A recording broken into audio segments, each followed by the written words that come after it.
when you're pushing that gun, you're asking it to go the extra fucking inch. When you're asking that gun to just go a little further, okay, the more efficient gun is going to get there. It just is. You know, like when the gun is dirty or it's dry or your gas rings are worn or there's debris in the raceway or there's other things going on or it's negative 20 degrees outside and, you know, you test fire your gun at, you know, 80 degrees, you know, like ambient temperature. When you start stacking these variables into that weapon, okay, the more efficient gun is going to push further. It just is. You don't test something or you don't come up with the formula based upon getting it to work at some static range under ideal conditions, right?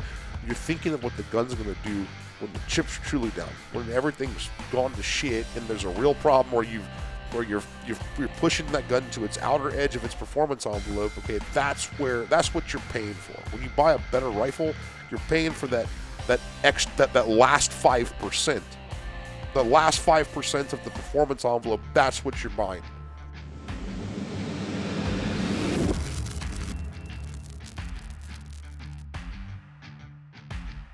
Cool.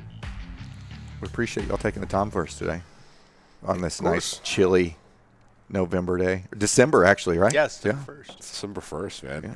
I'm glad y'all are here. It's this crazy. is awesome. Have you been here before? No, this is my first time. Oh, well I've seen the bathroom twice. Yeah. Well, hello, everyone, and welcome to the Big Tex Ordnance Podcast. We're joined here today with Kyle and Mike Mitsubishi from Sons of Liberty Gun Works.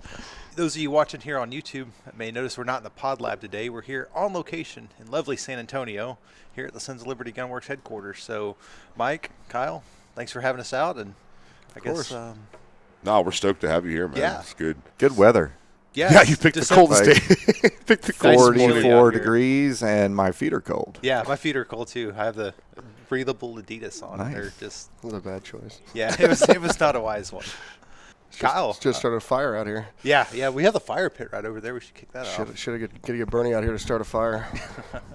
Make it happen. Make it so. We can move the equipment. It's cool. Yeah, we'll sit around a little campfire. We have a smoke machine out here. Kyle, Mike, if you want to tell us a little bit about yourselves, kind of your background, how you got started, and then we'll roll into all that.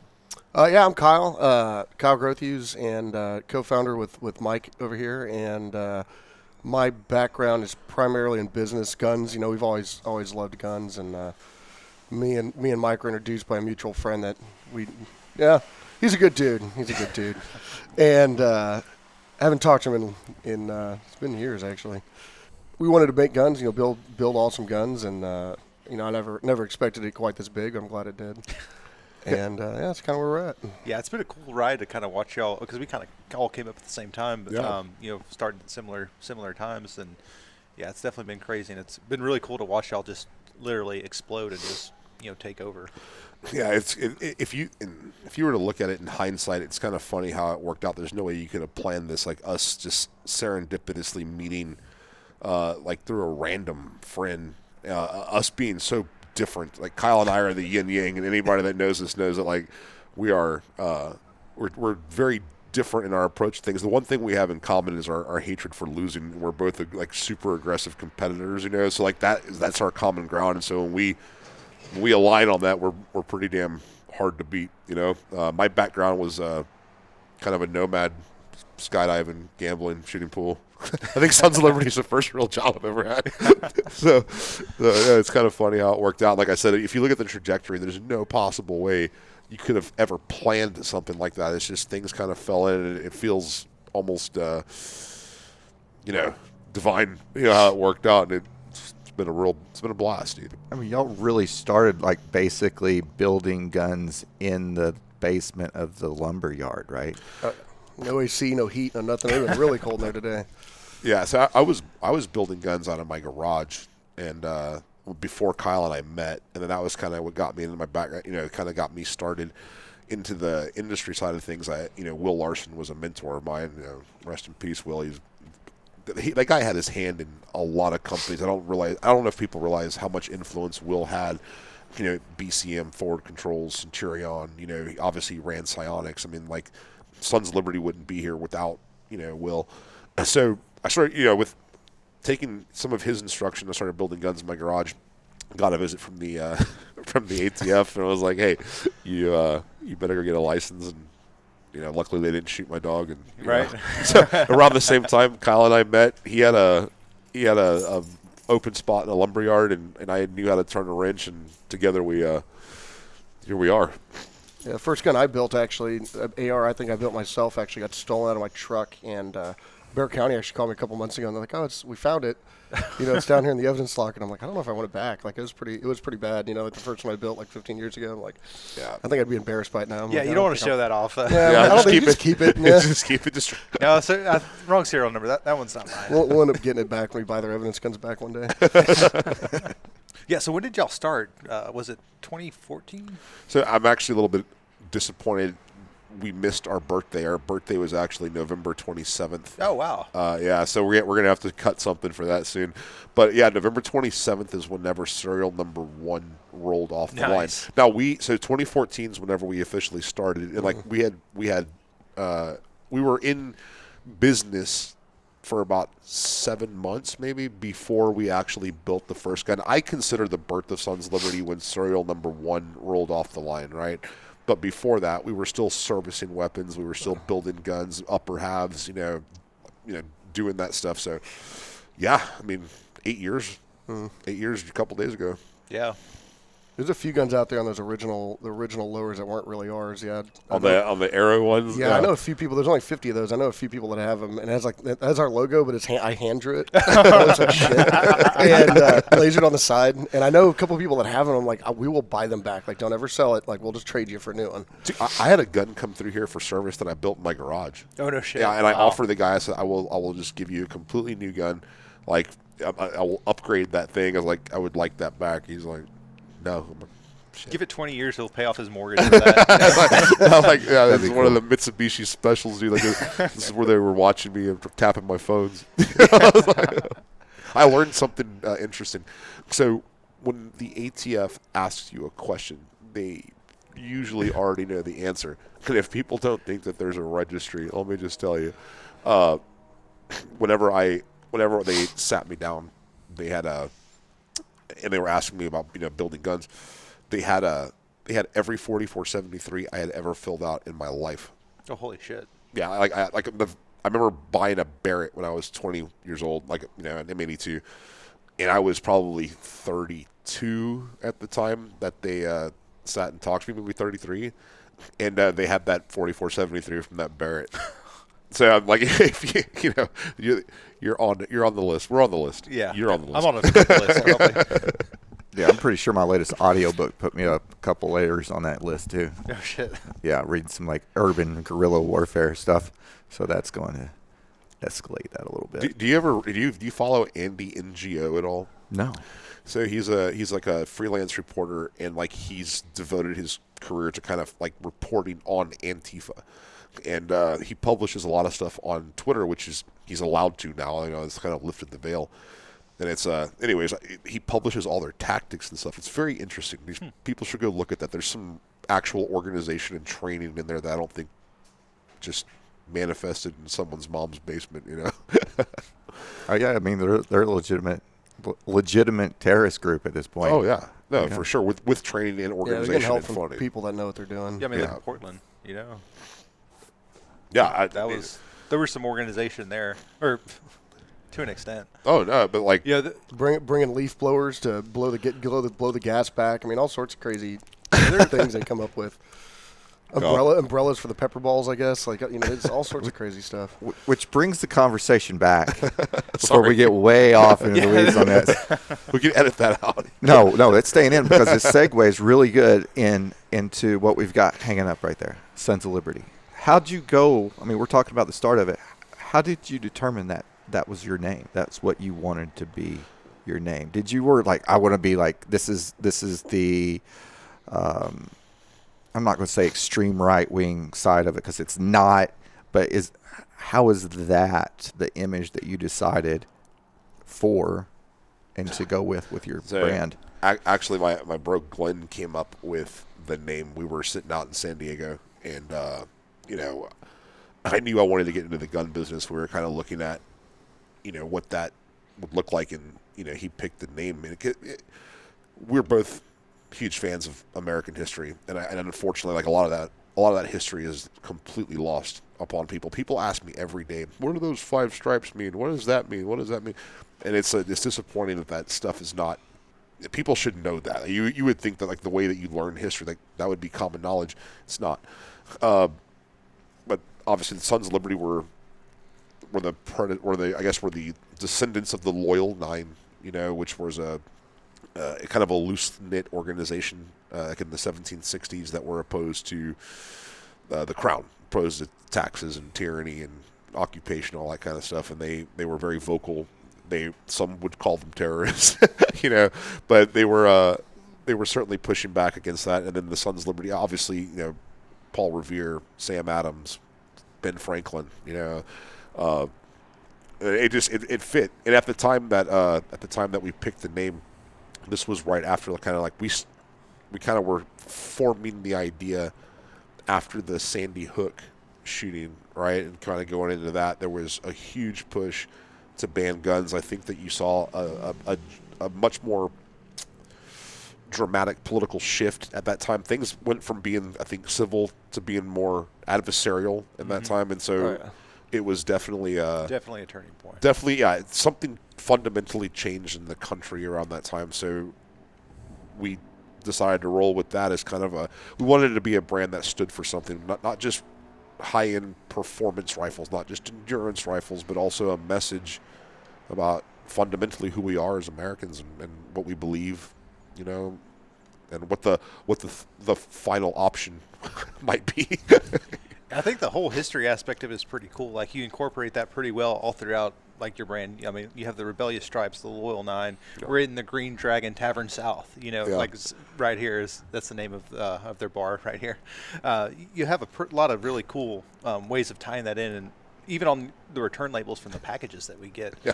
Changing the names, yeah. Yeah, every week it's coming, or every month, or how often do we change it? I think he's been changing it every week or two. So if you look at the return labels on the packages, it's coming from the original, the OG Sons of Liberty. And there's a lot of really cool ones, too, that you don't know, but you should look up some of the names that are on the packages, because there's a lot of them that you're like, I don't know who the hell that is, but you look them up, and they're like, did some badass shit, like they would have got the Medal of Honor now for like the badass stuff that didn't exist back then. But and then you took in Loyal 9 Manufacturing is that the parent company? It's the legal entity. It's the legal entity, right? Yeah. So just a quick little tidbit about branding for anybody that wants to go into the gun business. Sons of Liberty Gunworks, because we had gun in the name, we were immediately limited to, like, we were automatically flagged by credit card processors, by Square, by website hosting places, by a lot of stuff, right? So L9 Manufacturing, as we grew, and we were, having to circumvent this bullshit, right? The thumb that the gun industry is under. Loyal 9 Manufacturing still sticks with the core theme and value of who we are, but it sounds more sterile and it probably doesn't raise as many flags. And we're trying to sneak past some fucking Google ban. Right. So yeah, L9's the parent company. Sons of Liberty is our public-facing, outward brand. Yeah, we use the Loyal 9 a little bit on. You'll see on some of the Loyal 9 lowers actually say it on the side instead of Sons of Liberty. We use it a few places, but we actually had a customer issue with a Sage Blaster. Right, we sent out a Sage Blaster. Customer emails back, I thought this was a Sons of Liberty gun. This is not a Sons. Where's my Sage Blaster? Like, dude, it's a Loyal 9 lower. It's a Sons of Liberty. I don't want it. Somebody needs to punch his history teacher right in the balls. Because the Loyal 9 was a Sons of Liberty. They're like, hey, Josh, our ATF guy comes into the office and he's like, hey, this guy wants to send this blaster back. It's never been out of the FFL. What do you want to do? I was like, somebody else will buy it. Yeah, there's a wait list. We have 500 Send it back. It's cool. Don't worry take about it. Sage guns. You never worry about it. No. Yeah, and I've also learned that for our approach to customer service is we never argue with anyone, dude. It's just what easier. What can I do to make you whole right now? Okay, good. And that that's just the simplest way to do it. I read some of the customer service emails that people post from like other entities, not just the gun industry. I'm just in general, and you see like someone arguing. I'm like, I don't know how much time you wasted and how many people you've angered, but that was nothing good comes out of it. There's no good resolution for it, and then all you do is just waste time. It's easier just how do we make it right? Let's do that. Boom. Yeah. be done with it. All right, are you happy? Good. Here's a Yeah. sticker. Here's a hat. Yeah, here's a hat. Here's a sticker. Here's a gift card. Yeah. Merry Christmas. Everyone ends up a lot happier that way. Yeah, You save some sanity too.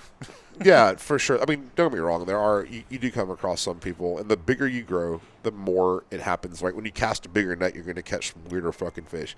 There are some people that do not want to be happy. You know, they and like on that kind of thing, we'll go pretty far out of our way to try to make that thing whole. But Some people you can't help. No, some people don't want to be helped. They don't want to be helped. There's a book out there called, it's like No Customer Service is the Best Customer Service, and it's basically like you don't need customer service if you don't fuck up. I'm like, what world do you live in? How'd you write a 200-page book about this? Like, that's not the real world. Yeah, we fuck up all the time, or not all the time, but it definitely happens. Yeah, like it's sub 1%. It's sub 1%, and we're pretty happy with that. But man, like we're seeing some issues come out. We're just right off of Black Friday, so if you're listening to this show, we're recording this December 1st, so we're still within 5 days of Black Friday, and so now we're getting like, oh, you sent me a PLHV2 rather than an OKW. Yeah. Okay, cool. Like, and then now there's 10, and I'm looking at here, I'm like, I'm sorry, there's 10. He's like, well, dude, there's 1,800 orders that went out. Like, it's okay. That as a percentage it's not cool. Well, it's not about it's not about your mistakes. It's about how you fix it, and Yeah. Some of our most loyal customers are guys that or some of the guys that are truly loyal to the brand. They were people that we kind of fucked something up with. So we shipped the wrong color hat. So I got the wrong color hat. Cool. Keep it. Give it to a friend. Here's the right color hat. And sorry about that. I remember one of the first customers we had an issue with. Like it was like before the first lower even came out. He wanted a rail, and I can't remember what brand of rail. I think it was BCM, whoever it was, because we didn't have our own at the time. And it was like, yeah, I want a 15-inch of this rail. And we're like, yeah, sure. And we sold to him. They went back and looked. And we're like, fuck, they don't even make a 15-inch. And he's like, well, give me one. I'm like, it doesn't fucking exist. Like, we can't. Like, I don't know what to tell you. That was a weird evolution for us too. Is like when you're very first starting out, you say yes to everything. Like absolutely. Because I mean, like, yeah, let's do it. You have this, and then as you grow, you have to kind of be a little bit more responsible as to what you're willing to do, because you eventually, if you try to make everybody happy, you're going to make nobody happy. Just stick to a few core things. And that's why there's been a lot of neat stuff that we've wanted to do. I mean, like, we came very, very close to, building AKs. Oh, holy shit. No, we like I don't know. This is open source. Been long right? enough, yeah. So, I mean, like Jim Fuller and we were in talks about, partnering on doing something like that. I think that would have been awesome. That would have been amazing. Amazing, yeah. I think it goes Kalashnikov Fuller. Yeah. I mean, that would be like the equivalent of like getting, like Stoner or something. Well, now I'm disappointed. I want a Jim Fuller Sons of Liberty AK. It was that time when the parts kits and the parts are really drying up. So it was either like we wasn't no going small. Like we would have had to gone hard. Yeah, like we were going made all our own in. like American made like parts, and like really had to go full balls deep into it. And how we were talking to who I think is truly one of the true authorities on the AK platform. We looked at that situation. This was kind of also when some of the rush was was starting to kind of ramp up a little bit, and again we had to make that decision. Like, okay, dude, what are you good at? And like, we're really, really good at the M4, and like in right now our entire all of our effort has to be directed to that, because we have a demand that is probably impossible to satisfy. I mean, like if we were to really look at forecasts and stuff, we're probably sold out for 40 months or something on stuff, right? So opening up an entirely new manufacturing vector, I think would have taken away some of the horsepower from what we're truly good at. Yeah, and you look around, and there's a lot of gun companies out there that either are really good at making pistols and they decide to make ARs, or they're really good at making ARs and they decide to go make bolt guns, and it usually doesn't work out. And it's like, just, sticking to what you're good at is why everyone's like, why don't you make a Glock? It's like, because everybody else makes a Glock, and that's not our thing. Because I don't really know how. Yeah. I could not teach a Glock armorer's course. The M4, I got you covered, but I can't, I couldn't tell you how to, build a Glock. Yeah.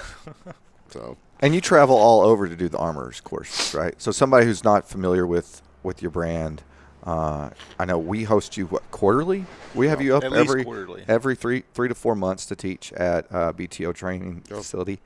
but you go all over the country. Yeah, I probably do about 30, 35 wow. classes a year. I mean, so I'm gone more than I'm home.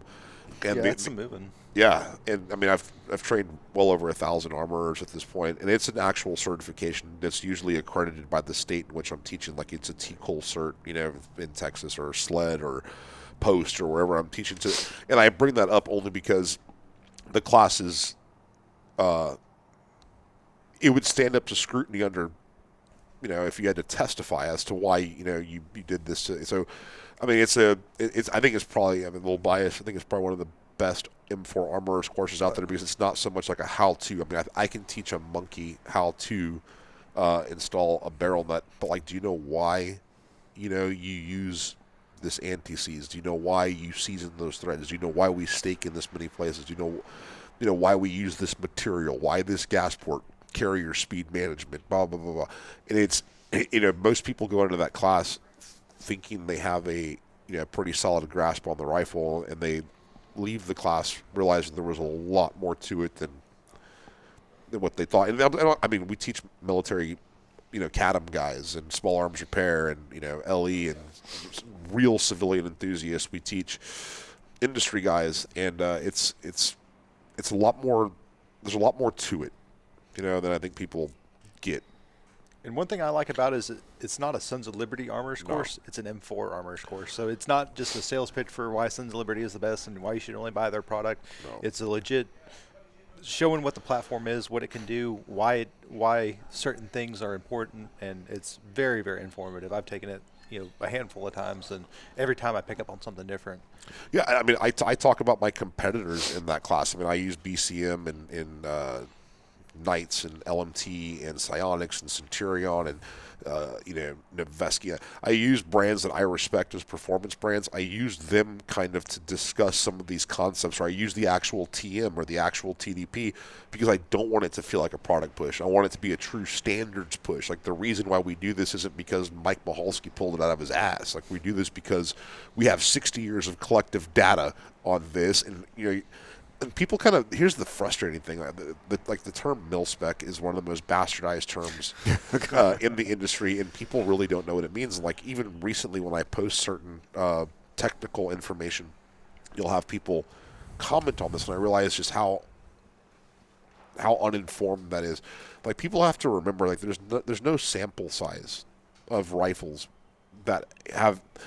You're talking about sample sizes of millions in round counts of billions in every austere condition that rifle's ever been deployed to, whether you're a 17-year-old ASFAB waiver or you're a Delta Force operator, and we have a lot of data on why military rifles actually work and why premature failure is anomalous on certain components, why the guns work suppressed or unsuppressed without the need for adjustable anything, why the guns are able to run in those austere conditions after they're covered in debris and mud, whatever.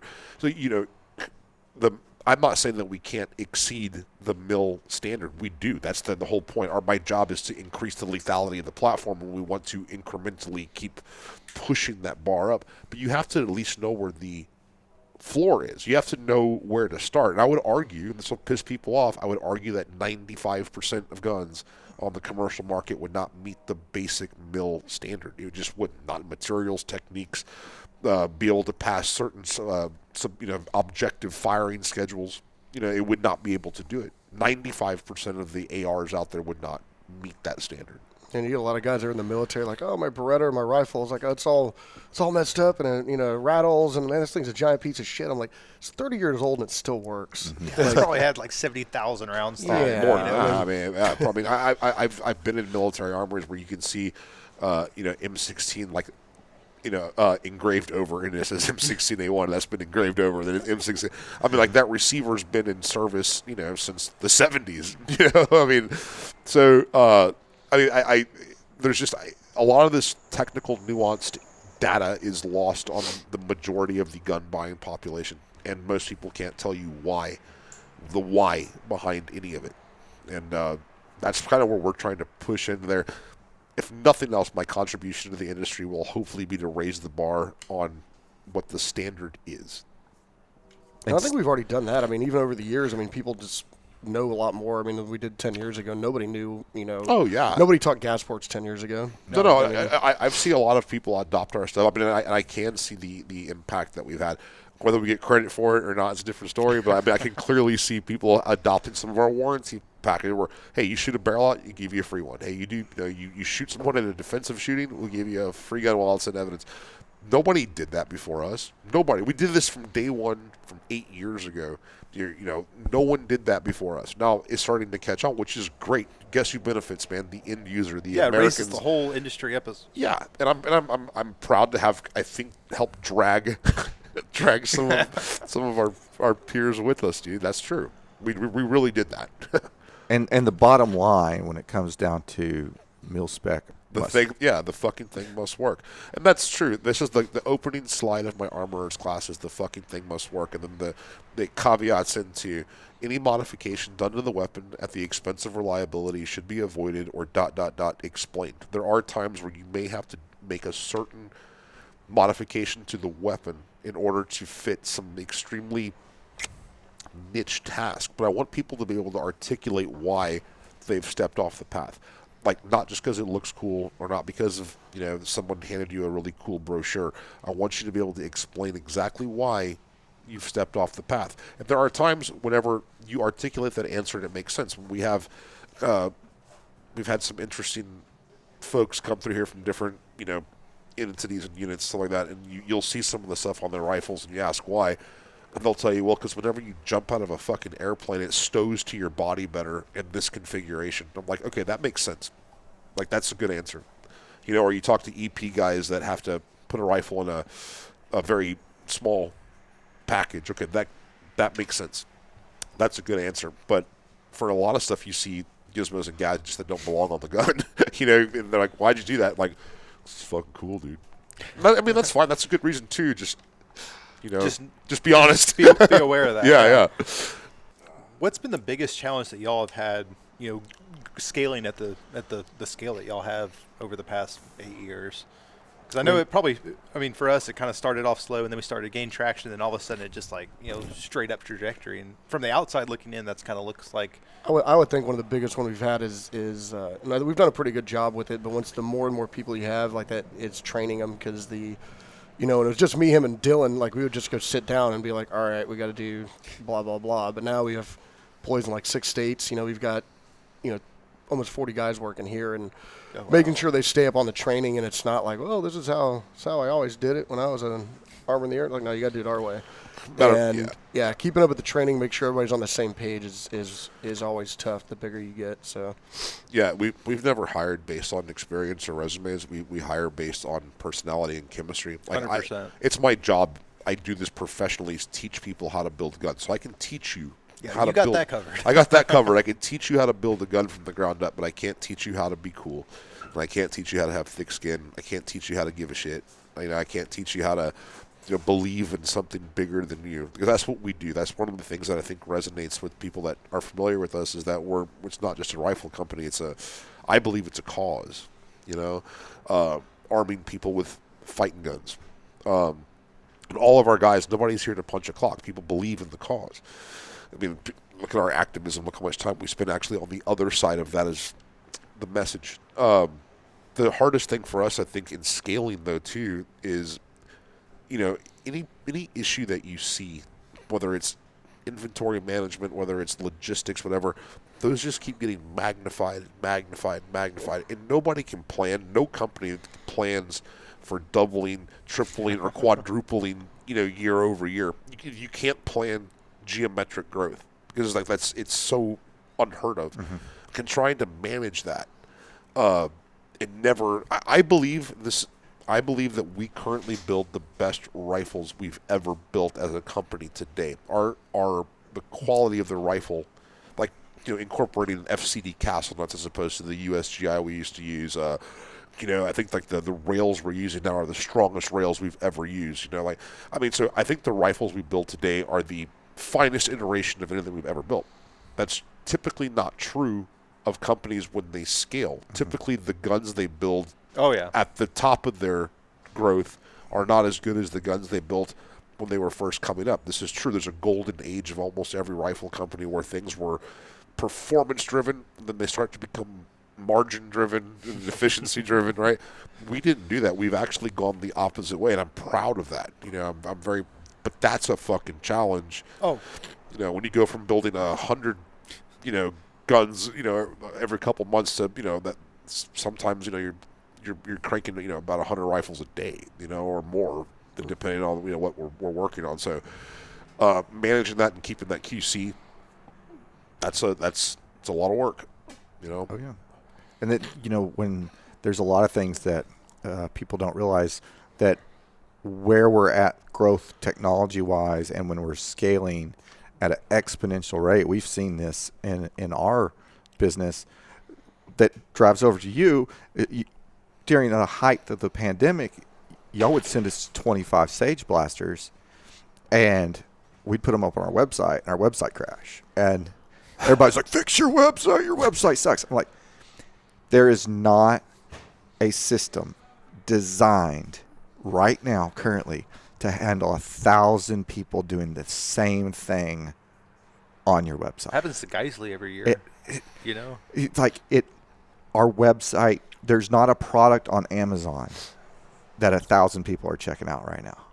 It doesn't exist. Yeah. And it just, people don't understand the scalability. And that's as simple as a click here button, not, and it's not building an entire, hundreds and hundreds of guns.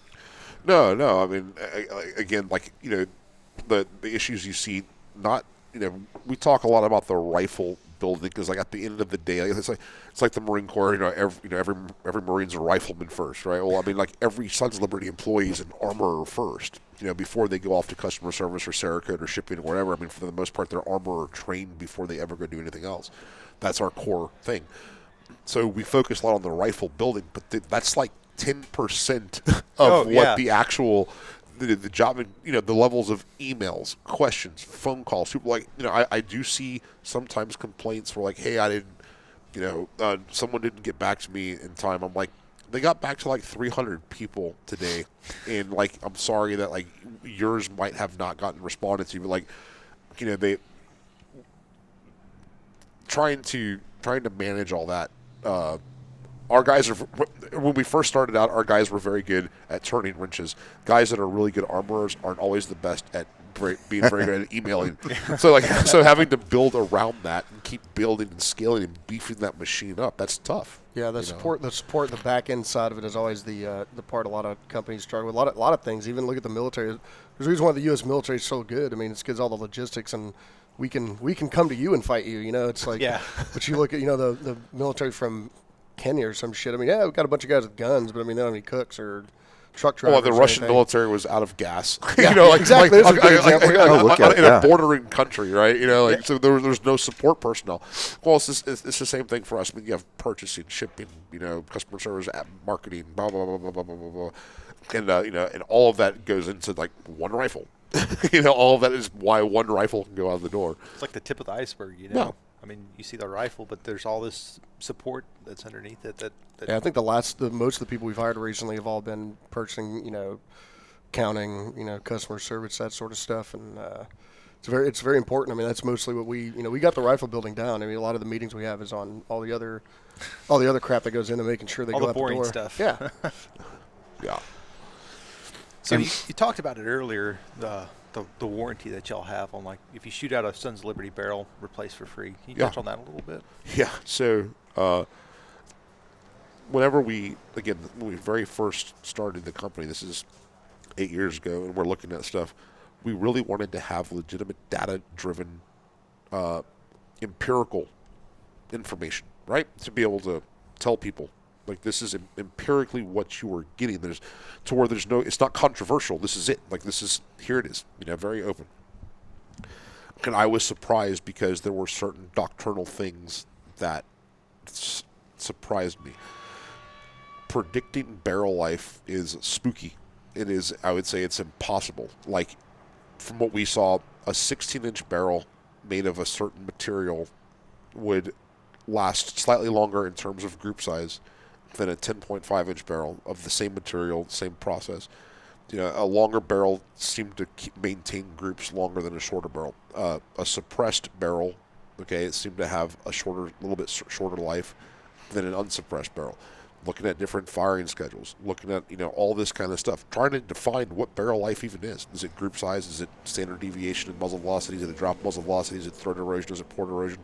You start looking at all of this stuff, and you try to kind of get a metric for how to define it, and you realize there's a ton of overlap. The difference between the best performing barrel and the worst performing barrel out of the exact same lot could have been up to like 30%. Right?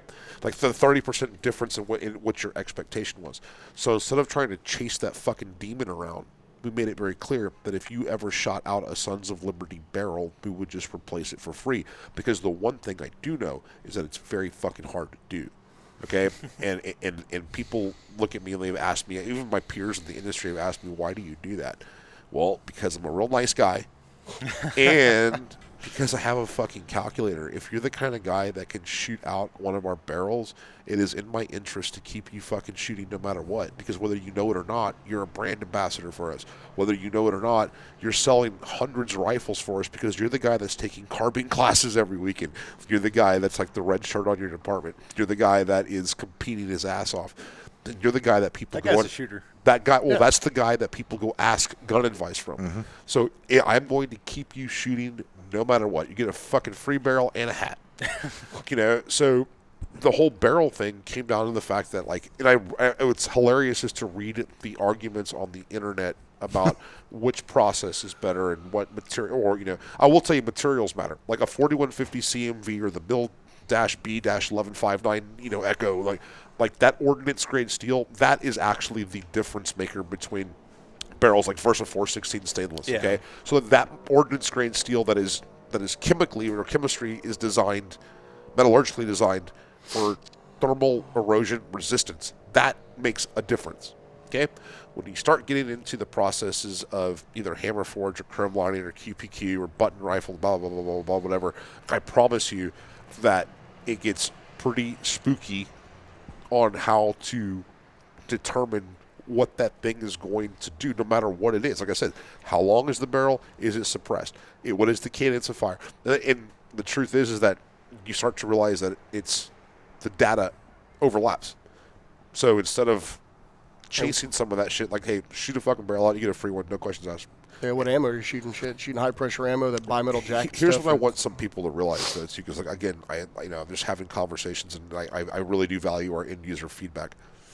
We have well over 100,000 Sons of Liberty barrels on the market out in the world. Well over 100,000. Yeah. Okay, and I'm backing every one of those up with my own money. So you're talking about millions of dollars of me saying, "Fuck you, shoot it out, bro." If it was that easy to do, okay? Yeah, you'd be broke. Yeah, well, I'd be, yeah, exactly. I would not, yeah. It's a lot of barrels. It's a lot of barrels. Yeah. Well, I'm just saying, like, so I don't like, there's internet memes and there's Reddit advice, and then there's a guy sitting here telling you with my own money and my own reputation that I'm backing up over 100,000 barrels with this. Go shoot the fucker. Go shoot it. Go shoot it all you want.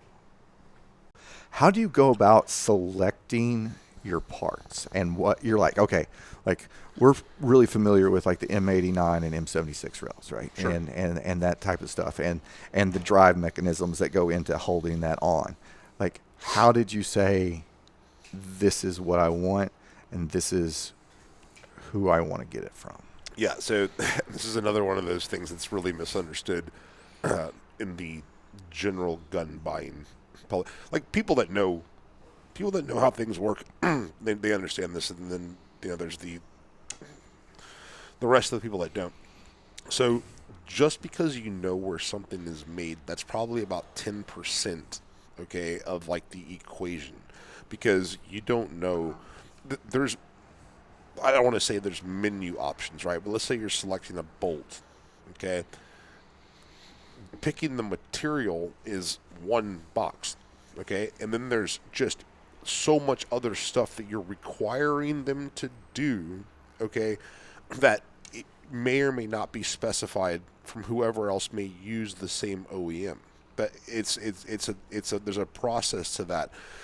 Knowing what boxes this thing must check, that it goes.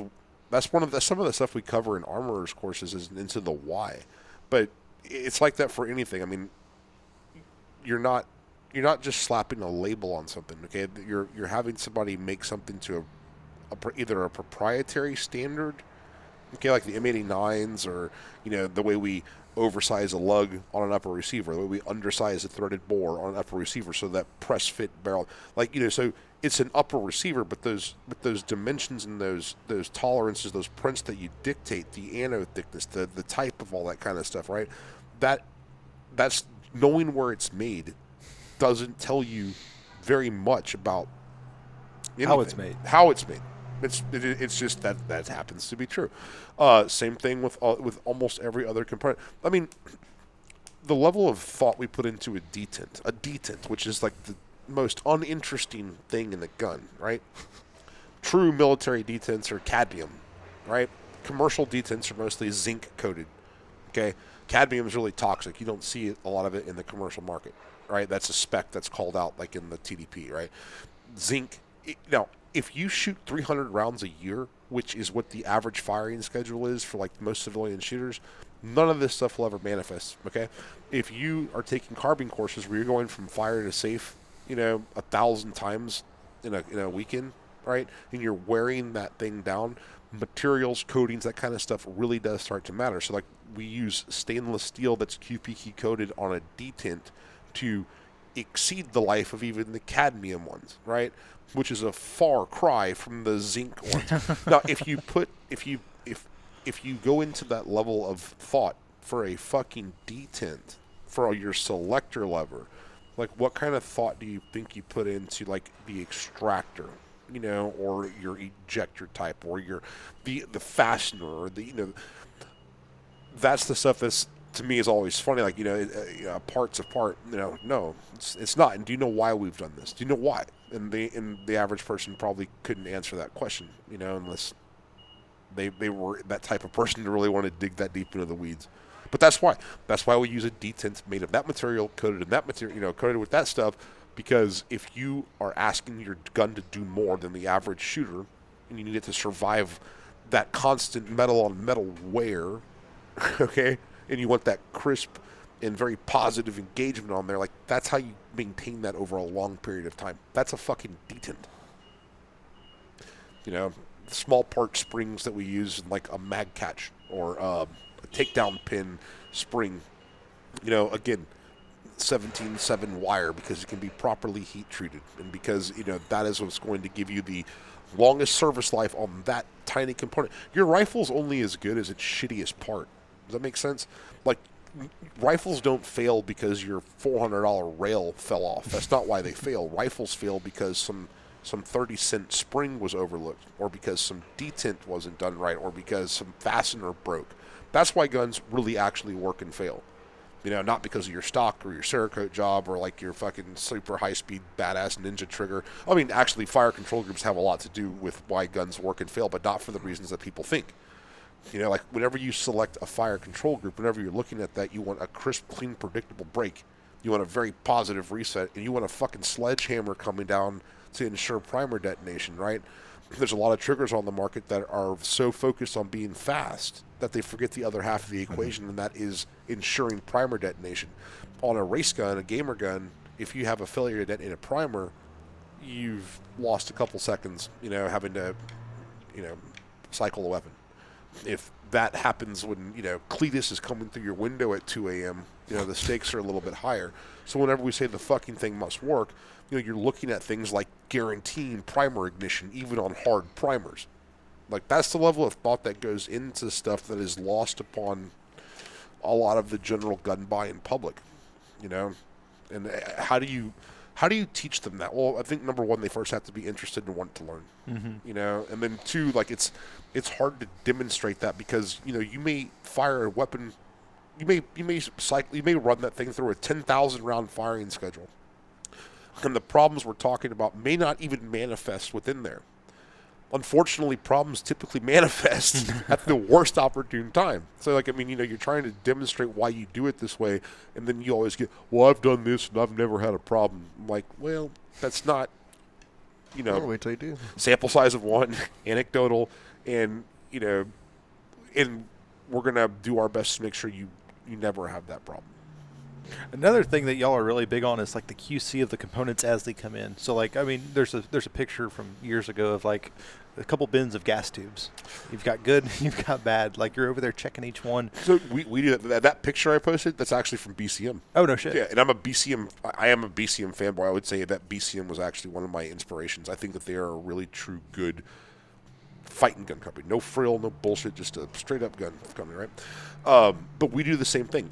Our interns here, like when someone gets hired here, it takes about 3 months before that we actually turn them loose on their own to do some task. Like their first couple of days here, they might be weighing buffers on a postal scale. Because just because it says H2 on there doesn't mean that the dude who assembled it actually put 2 tungsten weights in there, So weighing those on a postal scale, I mean, sometimes with the better brands, this is not just unique to Sons Liberty, your better performance brands, a lot of times what you're paying for is the shit we throw away, right? You're sitting there and you have a gauge, you're going in and out of the internal dimension of a gas block. Okay, and it's either pass or fail, and there's we have very, very tight tolerance on that because a gas block, the way it marries a journal, if that's not efficient, you're going to be hemorrhaging gas there, right? So like not just the diameter, the inside diameter of a gas block, but you're also looking at the actual journal of the barrel, and just because it's spec'd at 750, anybody that's ever done anything with precision machining knows that that's really not how it works. It could be 7495. Okay, well, so anyways, a part of what you're paying for a lot of times is the amount of stuff that you reject. A gas tube, that flange isn't of the right diameter to create the seal inside the gas key, so you're not hemorrhaging gas and the weapon's efficient. We reject, dude. I mean, maybe 10% of gas tubes, or maybe 8% of gas tubes. What do you think the rejection rate is like on gas tubes that do not pass our spec? It's probably 5 to 10%, but they're usually in batches. Like a whole batch will come in, they're fucked up. Yeah, Tom was telling me that y'all just sent back a whole bunch of gas tubes. Yeah. So it'd be like, am I going to machine gas tubes in house? No, I'm going to have them. I'm going to source them from a place that does a good job typically at doing that, and then we're going to make sure they pass our gauges. We've spent tens of thousands of dollars on these gauges, and a lot of our labor cost is simply gauging shit. That's why whenever you send stuff out, you have a very high degree of confidence in what it's going to do, because before it ever gets to the end user, it's gone through several stages of opportunities to reject. You're not taking something out of a fucking box and putting it in this box. That's not how. Yeah, that's what most people do. Yeah, we probably reject like gas blocks, probably 5 to 10%, and it's kind of figured in when we manufacture them, the tolerances and stuff like that. We check them all, and it's so much easier to check them all and have a few get kicked out than you'd be. If you're going to make them slow enough where they're all perfect, they're be astronomically expensive. So, but a lot of companies don't. Your chances of getting a bad one are 1 out of 20 or 1 out of 10 because they're not checking them. Right. And we have those gas blocks machined to our print, to our tolerances, out of the material that we dictate. Like here's a funny example. We use a 4140 gas block. Okay, we use that material because 4140 at the gas block has the same thermal expansion and contraction rate as the 4150 barrel. You want those things expanding and contracting at the same rate. I see other materials used on gas blocks out there, and some folks might think material X is an upgrade because it's very expensive. They don't realize that it might be heating and expanding at half the rate of your barrel steel, or it's heating and expanding at twice the rate of your barrel steel, and you're creating issues there at that juncture. The level of thought you put into the thermal and expansion and contraction rate of a gas block is something that people don't typically think about. Yeah, not only that, there's a lot of steel. I mean, obviously, don't use an aluminum gas block, but even steel gas blocks, a lot of them aren't. Most of them are not 4140. I think Roger, a few people use 4140, but most of them are like 8620 or L1214 or something like that. Like you get a lot of other softer metals in there that they're running because they're easier to make. but I think we're one of the few that I know of on the market that are actually using 4140. Like Mike said, that's real close to the barrel steel. And you're talking about, I mean, like you're getting really close to the last thing touching the projectile before it leaves the barrel if it's all contracting and expanding at different rates. You're starting to hemorrhage gas between the block and the journal. And like, remember, the gas you've budgeted to drive the weapon, if it's just being able to escape into the world, it's you've lost something. When you're pushing that gun, you're asking it to go the extra fucking inch. When you're asking that gun to just go a little further, okay, the more efficient gun is going to get there. It just is. Mm-hmm. You know, like when the gun is dirty or it's dry or your gas rings are worn or there's debris in the raceway or there's other things going on, or it's negative 20 degrees outside, and you test fire your gun at 80 degrees, like ambient temperature. When you start stacking these variables into that weapon, okay, the more efficient gun is going to push further. It just is, and so you put that level of thought into it. And and this is the other thing too. You don't test something, or you don't come up with the formula based upon getting it to work at some static range under ideal conditions, right? You're thinking of what the gun's going to do when the chips are truly down, when everything's gone to shit and there's a real problem, or you're pushing that gun to its outer edge of its performance envelope. Okay, that's what you're paying for. When you buy a better rifle, you're paying for that last 5%. The last 5% of the performance envelope, that's what you're buying. And that's one of the hardest things to communicate to people whenever they say, "Oh, you don't need something like no, like you do if you want to exceed, the expectation of your adversary, or the other, I mean, and so that's kind of what it is, and that's sometimes, as a rifle maker who gives a shit, that's one of the most frustrating things to try to get across, So what do y'all have coming up? What's the next big thing for Sunsil? Colored charging handles coming out probably here in the next couple weeks. We got a bunch of stuff coming down, I think. The Mark 10s are starting to roll off the line, and those are looking pretty sweet. And those will get even. We're doing more of those, and we'll keep cranking those out through next year. And then some point next year, probably by the summer, will actually be a new generation of those coming out. So, very cool. Yeah. I love our new charging handles, man. We built them with suppressed use in mind. Let's talk about the LCH a little bit. Yeah, that new charging handle that y'all just came out with. So again, every year we start. Every year we kind of bring a few processes a little bit more under our control, and we saw in this application, this was a good opportunity because I did want to create a seal in the back of that upper, not just for our guns, but for any rifle you throw that into. It is going to interrupt some of that gas, coming back to the shooter. And you could throw that charging handle into any rifle, and I think it's going to probably improve the shooter experience in that. Very, very tough. We wanted it to be, obviously it's an ambidextrous charging handle. We wanted it to be able to get a good purchase on that thing, but not be so large where it's snagging on gear, or it's, we've put a little bit of thought into the ergonomics of that thing, Now, with a charging handle, where you're not necessarily reinventing the wheel, but you can just find a few practical things to, I think, improve things a little bit incrementally, right? And it also helps us to streamline and kind of put our efforts into being able to meet some of that demand. The demand far exceeds our ability to produce. Bringing some of these processes into house is, just makes sense of the evolution of the brand. Yeah, for sure. What do you have coming up that's not actually physical in nature, like gun-wise? What do you have coming up? I know for a fact that you've been talking to a couple of my buddies. Yes. From my neck of the woods. Yes. When is this going to air? This is going to air after the first announcement. Okay. Yeah. So, we're really, really super excited about this. I'm going to be a little bit vague, dude, but I got to tell you, I have not been this excited for a gun event in the entire time I've been in the industry. Like, this is like the whole reason all of us are in the industry, and then all the end users out there that are like the super end users, right? We all have the same pedigree in terms of like the movies we used to love to watch, and the characters and like the personalities, the humor of like that culture. And we're getting to do something that I think is just fucking awesome. Yeah, it's going to be a lot of fun. We're actually filming for that tomorrow. So I was kind of upset that I wouldn't run into him down here. Yeah, I'm so excited, dude. I'm already planning outfits and Oh, yeah. guns. I got and my all that, nicest like, tracksuit ready to go. Like, I was trying to figure out how we could do a podcast episode while we're there. Oh, God, because that's like there's going to be a ton of people there, and I was almost going to be like, "Hey, dude, we got to find like an '80s van and record the podcast in the '80s van." You should just do it out like Brett, like they do like game day, just out like on a stage and just see all the that's people another milling another around idea. behind, That's kind of in another there idea, carrying 'cause RPGs and shit. you know? It's going to be cool, and they've done a great job with their events. When we saw you out at, I'm going to say Clash Bash because they're going to figure that out by the time this airs. Yeah.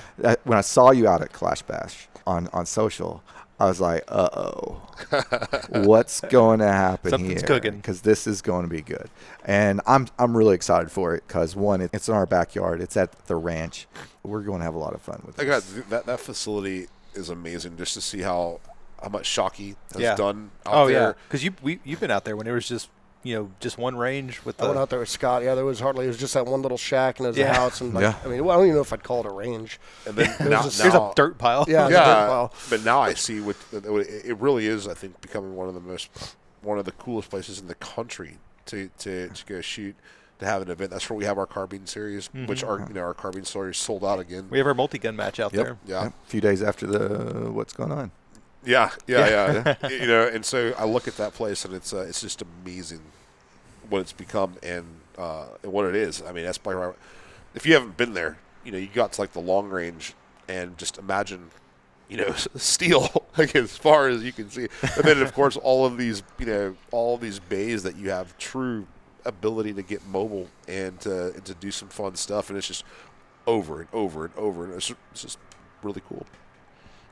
Guys, we really appreciate it. Yeah, thanks for inviting so us much down. for coming out. Dude, it's we're coming out. out. Y'all He didn't came. come out. He didn't come out. Thanks we came for out. inviting us. I Yeah. said inviting us down. I said coming out. Oh yeah. No, I'm glad. I'm super glad you guys came, man. It's always a good time. Ike and we kind of have, our trajectories have been pretty similar, man. We started around the same time. We've always supported each other, and you're definitely one of my favorite people in the industry to work with. And I appreciate that. Yeah, it's true. And I mean, just the way you take care of your customer, you have the same philosophy as just, hey, make this dude happy. And and so it's really cool to see what you've built as well, man. Yeah, I remember. I think the first time was at Making Bacon back in the Oh day. yeah. So I remember it was like, we got a donation Tommy's for Making house. Bacon from Big Tex Outdoors. I'm like, the hell's that? And I mean, that was a long time ago. Yeah. I wish we could do Making Bacon again, but it's just We were just talking about this last night, man. Like, there's really that was so much. Are there any big machine gun shoots? Even Other Knob than, Creek is gone, right? What? Even Knob Creek. Yeah, in I think they had their Kentucky last one. Yeah. It's just so hard. I mean, even that place we had it the last time, I'm surprised we didn't kill a cow or something. Like it was, we were like shooting down into a hole, but if you went like this, it was like, oh shit. I would edit that part out. Yeah. We'll edit that one out. It's been long enough. Well, cool, guys. Thank you so much for Appreciate it. having us, man. Yeah, Thanks thanks for for having having us out. us. We're here. Oh, yeah, we're on in your show, house, dude. man. That's On your show. We didn't even bring our background. I was like, no, we're going to show off That's the worked out tavern. good. We Full really appreciate experience, it. yeah. Really appreciate it. But yeah, so sonsoflibertygunworks.com or GW.com. SOLGW.com is probably the easiest one to type in. Yeah. Google Sons of Liberty. You can find it. Yeah. Instagram, Facebook for now. But as of right now, As we're of still on no, there. oh shit. Yeah. But yeah, thanks for coming on. We really appreciate it. And if y'all could subscribe, share this, all that kind of stuff, tell us how awesome we are, and it really helps us out in the ratings and everything, and getting the podcast out there. But We currently have a 5-star rating on Apple Podcasts, please which don't I'm fuck really I'm really excited about. But only one person has actually took the time to write a review. So how about y'all go out and actually write a review on Apple Podcasts? Please do it. You might get a gift card. y'all take care.